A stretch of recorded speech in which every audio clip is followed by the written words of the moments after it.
오늘 이 출애굽기 19장 1절에서 6절 그리고 17절에서 21절을 보았습니다.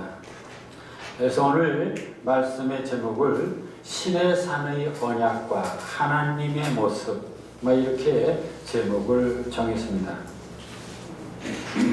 창세기 1장을 보면 하나님도 아름다운 것을 좋아하셔서 천지를 창조하실 때 빛과 어둠 그리고 해와 달과 별, 산과 바다와 식물과 동물, 정말 인간으로서는 상상할 수 없는 신묘막측한 걸작품들을 만드셨습니다. 얼마나 당신이 만드신 천지가 아름다웠던지 하나님께서는 당신이 만드신 이 세상을 보시고는 보시기에 좋았더라 라는 감탄을 연발하셨습니다. 그런데 하나님은 이렇게 아름다운 세상을 만들어 놓으시고 그 세상의 주인공 인간을 또 만드셨습니다. 그리고는 창세기 1장 31절 하나님이 지으신 그 모든 것을 보시기에 심히 좋았더라. 보시기에 좋았더라 해서 인간까지 만들고는 보시기에 심히 좋았더라고 극찬하시게 됩니다. 저는 이 창세기의 이 말씀을 읽을 때마다 내가 지상에 태어나게 된 것이 얼마나 축복이고 기적인가를 눈물겹게 느끼고 있습니다.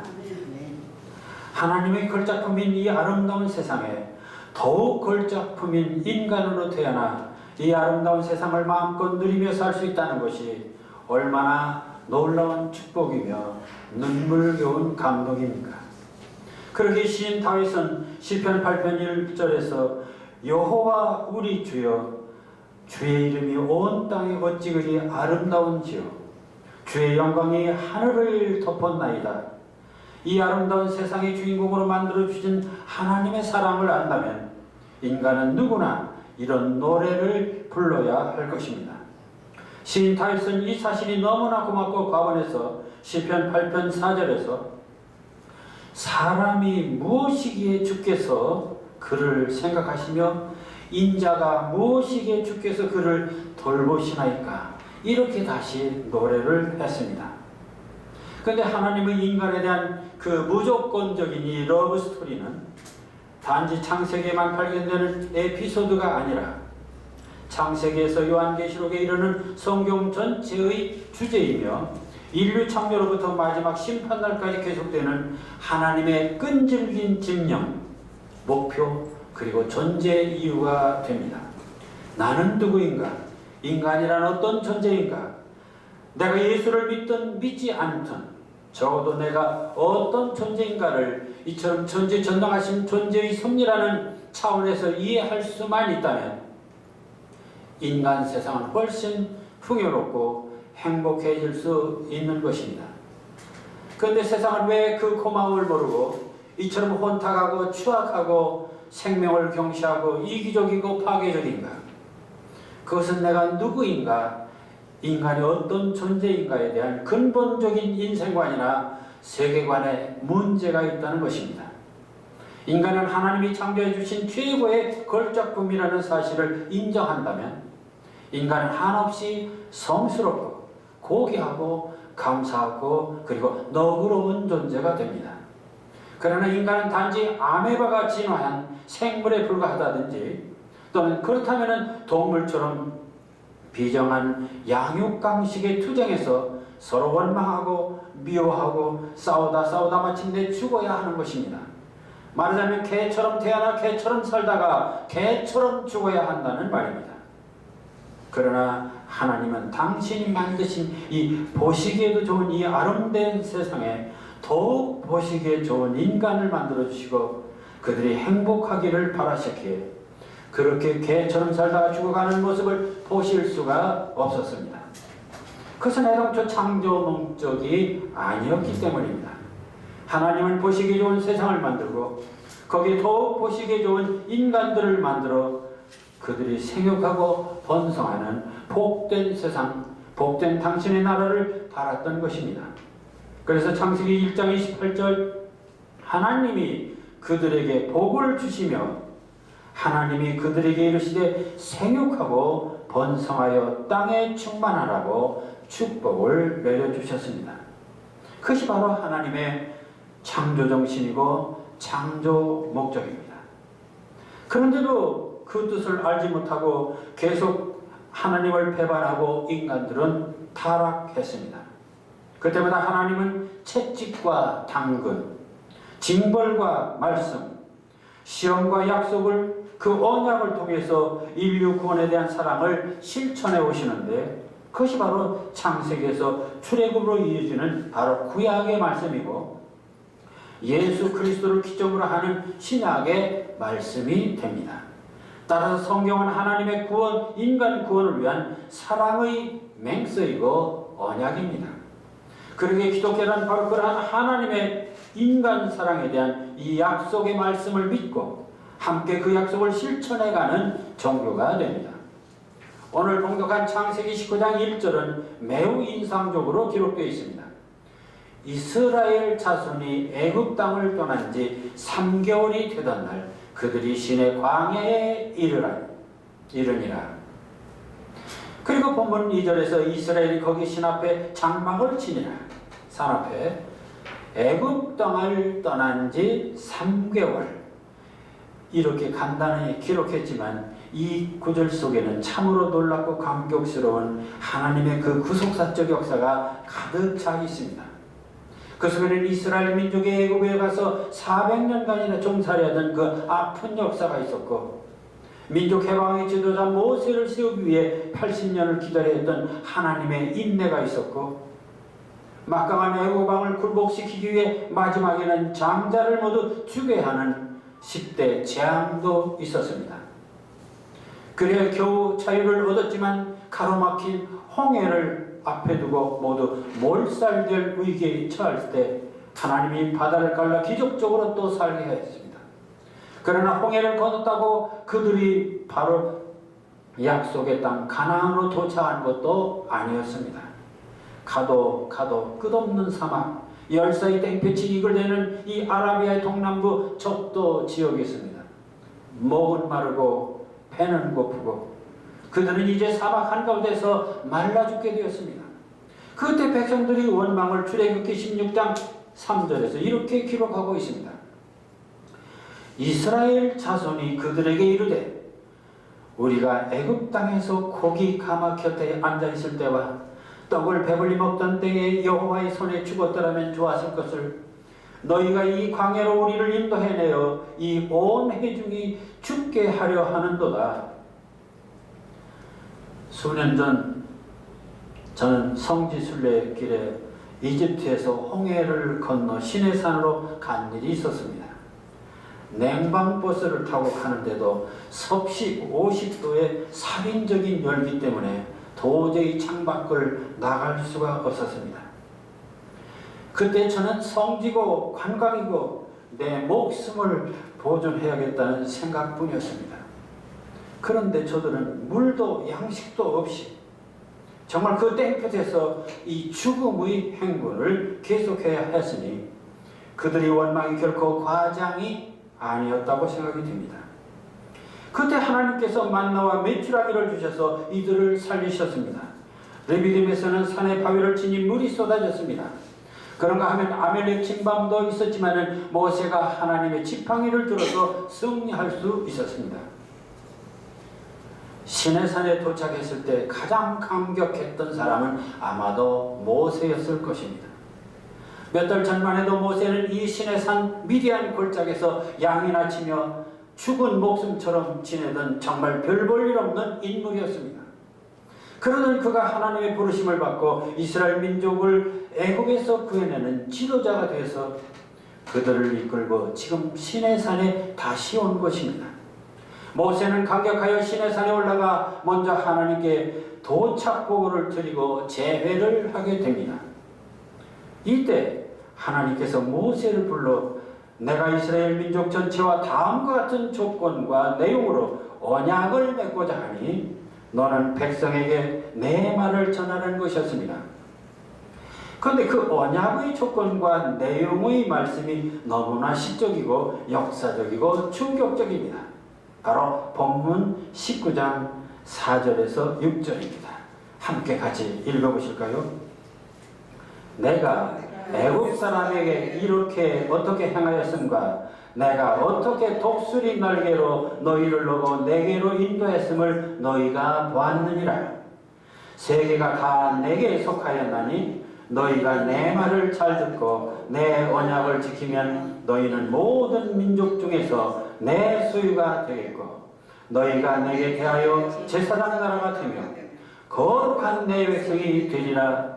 너는 이 말을 이스라엘 자손에게 전할지니라. 아멘.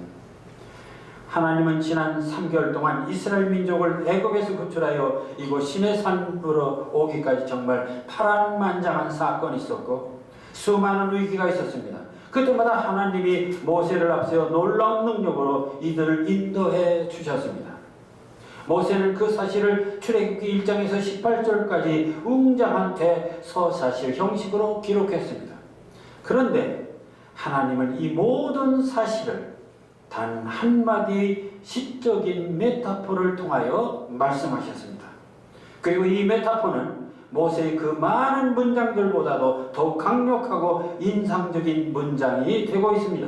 그 문장이 바로 내가 어떻게 독수리 날개로 너희를 업어 내게로 인도하였음을 너희가 봤느니라 입니다.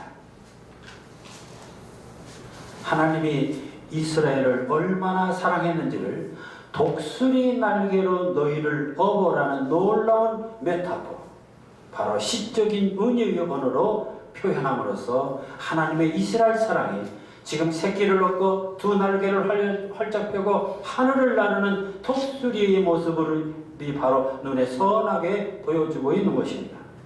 우리는 창세기 15장에서 홍해를 건너 기쁨을 건넌 기쁨을 모세와 그의 백성들이 노래하면서 애굽 군대의 침몰을 지푸라기 같이 낫같이라는 지규의 메타포를 사용하는 것을 보면서 그들의 놀라운 시적 상상력을 감탄한 바가 있습니다만, 여기서는 지규의 메타포가 아니라 그보다 한 수 위엔 은유의 메타포를 사용하여 하나님의 이스라엘 사람을 독수리가 새끼를 등에 업은이란 이미지로 드러내고 있습니다. 우리는 성경에서 모세나 다윗이나 많은 선지자 그리고 주님과 사도들이 모두 시적인 메타포를 구사하고 있음을 잘 알고 있습니다. 그러나 여호와 하나님이 직접 시적인 메타포로 말씀을 선포하신다는 사실을 때때로 간과하는 경우가 있습니다. 그러나 우리는 이 출애굽기를 보면서 여호와 하나님이 얼마나 시적인 상상력이 뛰어나신지, 얼마나 시어를 잘 구사하시는지, 신이신지를 잘 알게 됩니다. 앞서 출애굽기 3장에서 모세에게 내 발에서 신을 벗으라라는 메타포도 놀라운 것이었습니다만, 여기서 독수리 날개로 너희를 업어는 정말 하나님의 또 다른 메타포인 것을 알 수가 있습니다. 우리는 독수리를 사나운 새 정도로 압니다. 독수리는 공중에 나는 모든 조류의 제왕입니다. 독수리의 용명은 하늘에서 누구도 당할 자가 없습니다. 그래서 독수리라면 우리는 사나운 맹금 정도로 알고 있습니다. 그런데 이 독수리의 새끼 사랑은 너무나 놀랍습니다. 독수리는 다른 새끼들처럼 새끼를 발톱으로 움켜쥐고 다니는 것이 아니라 반드시 등에 업고 다니며 적과 싸울 때는 자기가 죽기 전에는 절대로 새끼가 죽지 않도록 끝까지 보호한다는 것입니다. 따라서 독수리 생리를 잘 아는 이스라엘인들에게는 이 말이 얼마나 하나님이 자기들을 사랑하는지를 절실하게 느끼도록 하고 있는 것입니다. 생명력이 있고 은혜가 있고 그러면서도 모두가 공감할 수 있는 이 감동적인 메타포는 계속 확대 재생산되는 원형이 된다고 했습니다. 하나님의 네 발에서 신을 벗으라가 그렇고 다윗의 여호와는 나의 목자시니가 그렇습니다. 그런데 이 본문 독수리 날개로 너희를 업어도 그렇습니다. 광야 40년을 마무리하고 가나안에 들어가기 전 모세는 마지막으로 이스라엘 민족에게 유언 같은 고별 선교를 남기는 것이 바로 신명기입니다. 이 신명기 42장 10절에서 12절을 보면 다음과 같은 설교가 있습니다. 여호와께서 그를 황무지에서 짐승의 부르짖는 광야에서 만나시고 호위하시며 보호하시며 자기 눈동자같이 지키셨도다. 마치 독수리가 그 보금자리를 어지럽게 하며 그 새끼 위에 너풀거리며 그 날개를 펴서 새끼를 받으며 그 날개 위에 그것을 없는 것 같이 여호와께서 홀로 그를 인도하셨고 함께 한다는 다른 신이 없었다. 하나님의 이 독수리 메타포는 이사야 선지를 통해서도 드러납니다.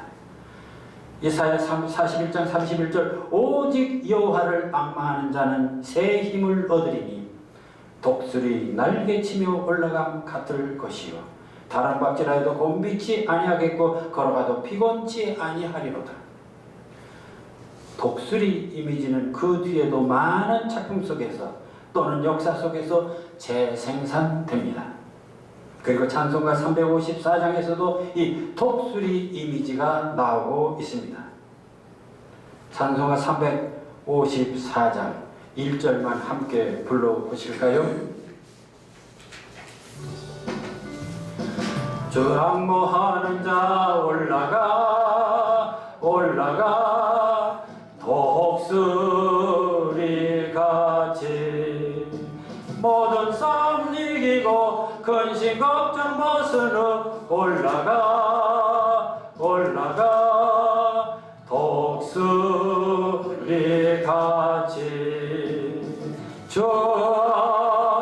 정모하는 자 정모하는 자 정모하는 자 늘 강론하여라. 이렇게 하나님께서는 자신과 이스라엘의 관계가 얼마나 긴밀한 것이고 하나님의 능력과 사랑이 얼마나 큰 것인가를 바로 독수리 메타포로 상기시키고는 하나님은 저들에게 중대한 언약 조건과 내용을 제시하게 됩니다. 그 언약 조건과 그 보상 내용이 바로 본문 5절 6절입니다. 여기서 하나님은 먼저 하나님이 어떤 존재인가를 상기시킵니다. 하나님은 이스라엘만이 아니라 온 세계 백성의 주인이라는 것을 먼저 말씀하십니다. 그렇지만 그 중에서 이스라엘 민족인 너희가 내 말을 듣고 이제 내가 줄 십계명과 율례들을 잘 지키면 특별히 이스라엘 민족 너희에게만 세 가지 축복을 주시겠다는 내용입니다. 그 첫째는 모든 민족 중에 내 소유가 되고, 둘째는 제사장 나라가 되며, 셋째는 거룩한 백성이 된다는 것입니다. 하나님의 소유가 될 것이라. 이 말은 하나님께서 특별히 보석처럼 아끼시는 나라가 된다는 뜻입니다. 원래 소유란 보석이란 뜻입니다. 그리고 제사장 나라는 제사 진행의 우두머리인데, 당시에는 제사장이 왕을 겸했기 때문에 그래서 왕 같은 제사장이라고도 합니다. 이는 이 모든 나라 중에 우두머리 나라가 된다는 말입니다. 거룩한 백성이란 바로 다른 민족들과 구별되게 하나님이 선민으로, 하나님이 택한 백성으로 불러 세우신 특별한 하나님의 민족이 된다는 것을 뜻합니다. 물론 문면으로만 보면 이 계약 조건과 내용은 지금부터 3500년 전 하나님이 시내산에서 이스라엘 민족과 맺은 특별한 언약입니다. 그러나 이 언약은 예수 그리스도가 이 땅에 오시면서 이스라엘 한 민족과 맺은 특정한 언약이 아니라 이제는 온 세상, 온 인류를 향한 새 언약으로 수정 확대되었다는 사실을 알아야 하겠습니다. 우리는 그 사실을 주님의 수제자 베드로가 고백한 베드로전서 2장 9절에서 10절의 말씀에서 확인할 수가 있는 것입니다. 베드로전서 2장 9절에서 10절. 그러나 너희는 택하신 족속이요 왕같은 제사장들이요 거룩한 나라요 그의 소유가 된 백성이니 이는 너희를 어두운 데서 불러내어 그의 기이한 빛에 들어가게 하신 이의 아름다운 덕을 선포하게 하려심이라. 너희가 전에는 백성이 아니더니 이제는 하나님의 백성이요 전에는 긍휼을 얻지 못하더니 이제는 긍휼을 얻은 자니라. 바로 시내산에서의 언약을 바로 이 베드로는 이제는 이스라엘 백성 이스라엘만이 아니라 누구든지 예수를 믿는 모든 사람에게 왕같은 제사장이고 거룩한 나라 백성이라고 말하고 있습니다. 구약에서는 이스라엘 민족에 한해서만 하나님의 말씀을 잘 듣고 언약을 지킨다면 하나님의 소유 바로 제사장 나라 거룩한 백성이 된다고 했다면, 신약에서는 바로 주님만 믿으면 이 세상 누구나 하나님이 택한 왕같은 제사장이 되고 거룩한 하나님의 백성이 되는 축복을 누리게 된다는 것입니다. 세상에 이보다 더 큰 대박이 어디 있습니까? 이스라엘 민족만이 아니라 우리도 주님만 믿으면 마침내 멸망할 세상의 백성이 아니라 영생하는 하나님의 백성이 된다는데, 이를 포기할 바보가 어디 있겠습니까? 모세가 하나님의 언약 조건을 가지고 이스라엘 백성들에게 전하자 출애굽기 19장 8절에서 백성들이 일제히 응답하여 이르되 여호와께서 명령하신 대로 우리가 다 행하리이다라고 대답합니다. 하나님의 제안에 이스라엘 백성들은 흔쾌히 그리하겠다고 대답했습니다. 여기서 이 대답이 아주 중요합니다. 하나님은 끊임없이 언약을 우리에게 제안하고 계십니다. 그러나 인간이 그 언약을 수용하겠다는 결단을 하지 못한다면 이 구원이라고 하는 대박의 기회를 상실하게 됩니다. 그런데 이스라엘 민족은 모두 우리가 다 행하리라고 했습니다. 그리고 이를 실천했기 때문에 그들은 세계에서 유일하게 하나님의 민족으로 축복을 받게 됩니다.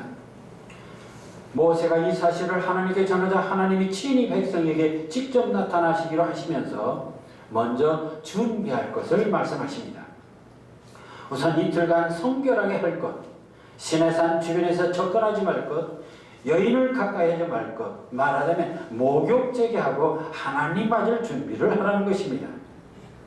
백성들이 모두 준비를 마치자 셋째 날 정말 대망의 하나님이 백성들에게 나타나셨습니다. 그런데 그 광경이 너무도 무섭고 기이했습니다. 출애굽기 19장 16절에서 바로 19절 말씀이 그렇습니다. 셋째 날 아침에 우레와 번개와 빽빽한 구름이 산 위에 있고 나팔 소리가 너무 크게 들리니 진중에 있는 모든 백성이 다 떨더라. 모세가 하나님을 맞으려 그 백성을 거느리고 진에서 나오매 그들이 산기슭에 서 있는데 시내산의 연기가 자욱하니 여호와께서 불 가운데 거기 강림하심이니라. 그 연기가 온기가마 연기같이 떠오르고 온 산이 크게 진동하며 나팔 소리가 점점 커질 때 모세가 말한즉 하나님이 음성으로 대답하시더라. 우리는 하나님을 믿으면서 가장 궁금한 부분이 하나님은 어떤 모습일까? 다윗은 여호와는 나의 목자라고 했으며, 그렇다면 여호와는 목자의 모습일까요? 미켈란젤로가 천지창조를 그리면서 하나님을 건장한 노인으로 그렸습니다. 그렇다면 건장한 산타크로스 할아버지 같은 분일까요? 그런데 모세와 이스라엘 민족에게 지금 직접 나타나신 하나님은 빽빽한 구름과 우레와 번개였고 나팔소리였고 불꽃이었고 산이 크게 진동했습니다. 그래서 온 백성이 모두 무서워서 떨 정도로 무서운 하나님으로 나타난 것입니다. 그러시더니 그 삼엄한 가운데 하나님이 직접 백성들에게 언약을 실천할 조항들을 발표하십니다. 그것이 저 유명한 십계명입니다. 그 광경이 얼마나 엄숙하고 두려웠던지 백성들이 떨면서 모세 보고 출애굽기 20장 19절에서 하나님이 우리에게 직접 말씀하시지 말게 하소서, 우리가 죽을까 하나이다. 하나님은 이들이 시내산에 있는 동안 모세를 통해서 계속해서 수많은 율례와 제도를 주십니다. 출애굽기 20장 이후 레위기, 민수기, 신명기의 핵심이 모두 다 율법입니다. 그래서 이 시내산 언약 이후 구약은 율법 중심의 말씀이 되었고 하나님은 무서운 하나님으로 각인되게 되었던 것입니다. 왜 시내산 언약부터 하나님은 이 무서운 하나님으로 변했고 엄격하고 철저한 각종 율법으로 이스라엘 민족에게 실천을 강요한 것일까요? 이 상황의 실체적 진실을 제대로 알지 못한다면 우리는 구약은 단지 율법일 뿐이고 신약만 복음이니 구약은 폐기해야 된다, 또는 구약의 하나님과 신약의 하나님은 다른 분이라는 엉뚱한 오해를 할 수가 있습니다. 왜 그동안 인자시던 하나님이 이처럼 무섭고 두렵고 위험 있는 하나님의 모습으로 나타나서 각종 계명과 율례를 내리신 것일까? 저는 이 사건을 보면서 몇 가지 사실들을 기도하면서 이렇게 응답을 받았습니다. 지금 시내산 언약은 개인이나 어떤 가문과의 언약이 아니라 200만이나 되는 거대한 민족과의 언약입니다. 더구나 앞으로 뜨겁고 척박한 광야에서 이 40년 길을 가야 하는 험난한 길이 앞에 놓여 있습니다. 따라서 이들을 무사히 가나안으로 인도하기 위해서는 하나님이 좀 위험이 있어 보여야 했습니다. 치밀하고 엄격한 제도와 법률이 필요했습니다. 그리고 이들 공동체의 구심점이 되고 그리고 희망이 될 수 있는 철저한 신앙생활이 필요했던 것입니다. 이를 뒷받침해주는 하나의 사건이 바로 출애굽기 18장에 있습니다. 모세가 시내산에 오자 그의 장인 이드로가 모세를 찾아옵니다. 와서 보니 모세 앞에 이스라엘 백성들이 땡볕에 종일 서 있는 것입니다. 이드로가 사연을 물은 적 저들이 모세가 직접 재판한다는 것입니다. 아니 200만의 송사를 모세 혼자 담당한다는 것이죠. 이에 이드로가 한 수 가르쳐 줍니다. 모세 혼자 그러지 말고 능력 있는 사람들을 골라서 1000부장, 100부장, 50부장, 10부장을 만들어서 그들에게 권한을 담당하고 조직적으로 다스려라. 당시 이스라엘 민족은 이제 가족이나 가문의 규모가 아니라 국가 규모입니다. 국가가 유지되면 당연히 제도와 법이 필요합니다. 그러면 왜 그 법을 하나님이 직접 만드셨나? 그것은 바로 하나님이 이스라엘을 특별히 세우셨기 때문에 그렇습니다. 세상의 국가들은 어느 부족의 영웅이 여러 부족을 모아서 국가를 만들고 제도와 법을 제정하지만 이스라엘은 유독 하나님이 선택하여 세우셨기 때문에 제도와 법률도 하나님이 직접 정하셔야만 했던 것입니다. 그런데 이 법조항을 보면 일반법도 있지만 성막 제작과 제사법이 오히려 큰 비중을 또 차지하고 있습니다. 이 부분도 우리가 알아야 됩니다. 하나님은 분명 이스라엘을 하나님의 소유, 제사장의 나라, 거룩한 백성을 약속했습니다. 말하자면 이 땅에서 하나님만을 믿는 아주 모범적인 신정국가, 잡신과 우상을 숭배하는 다른 어떤 나라보다도 차별화된 하나님의 종교 국가를 만들고자 한 것입니다. 그렇기 때문에 특별히 성막, 교회 제작, 교회 건설, 그리고 예배 의식에 있어서도 철저히 차별화된 제도와 규례가 필요했던 것입니다. 이처럼 무서운 하나님의 모습, 치밀한 제도와 법률, 그리고 그 엄격한 성막과 신앙의 율례가 있었기 때문에 그들은 400년 종살이하다가 이제는 광야를 떠돌게 된 이 나라 없는 민족이었지만 40년 광야 생활을 무사히 마칠 수가 있었던 것입니다. 뿐만 아니라 나중에는 위대한 이 다윗 왕국을 건설할 수 있었던 것도 그들이 철저히 그러한 법을 지켰기 때문입니다. 그들이 바벨론에게 이제 포로가 되어서 70년 생활을 하면서도 그들에게는 유일신 하나님을 믿는 이러한 신앙, 그 정체성이 있었기 때문에 그들은 다시 해방될 수 있었고, 돌아와서 그들은 다시 교회를 짓고 이제 하나님을 섬기는 백성이 될 수 있었습니다. 그리고 마침내는 전 인류를 권하실 구세주가 바로 그 민족 속에서 탄생할 수 있었던 것입니다. 그뿐입니까? 예수님 이후 그들은 2000년이나 나라를 잃고 세계를 떠돌며 박해를 받았지만 결코 이 신의 산의 언약, 하나님의 율법을 그들은 포기하지 않았기 때문에 나라를 다시 찾았을 뿐만 아니라 그 민족들은 지금도 세계 도처에서 정치적으로, 경제적으로, 문화예술적으로 뛰어난 능력을 보여서 오히려 세계사를 주도하고 있습니다. 도대체 그 저력이 무엇입니까? 바로 신의 산 언약의 율법과 그 언약을 지키고 실천하는 저들의 신앙의 힘이었습니다. 그런데도 일부 신학자나 교회나 성도들 중에는 구약은 폐기되어야 한다거나 구약은 율법이고 신앙만 복음이니 신약만 믿겠다는 그런 경우가 있습니다. 물론 신약 성경에 보면 율법과 복음에 관한 차이점을 많이 지적하고 있습니다. 요한복음 1장 17절에 율법은 모세로 말미암아 주어진 것이요 은혜와 진리는 예수 그리스도로 말미암아 온 것이라. 누가복음 16장 16절 율법과 선지자는 요한의 때까지요 그 후부터는 하나님 나라의 복음이 전파되어 사람마다 그리로 침입하느니라. 로마서 8장 1절에서 12절 그러므로 이제 그리스도 예수 안에 있는 자에게는 결코 정죄함이 없나니 이는 그리스도 예수 안에 있는 생명의 성령의 법이 죄로 사망의 법에서 너희를 해방하였습니다. 이 말씀들을 보면 구약의 율법은 분명 예수 그리스도로 말미암아 종결된 것으로 보입니다. 그러나 예수님은 분명 마태복음 5장 17절에서 내가 율법이나 예언서의 말씀을 없애려 온 줄로 생각하지 마라.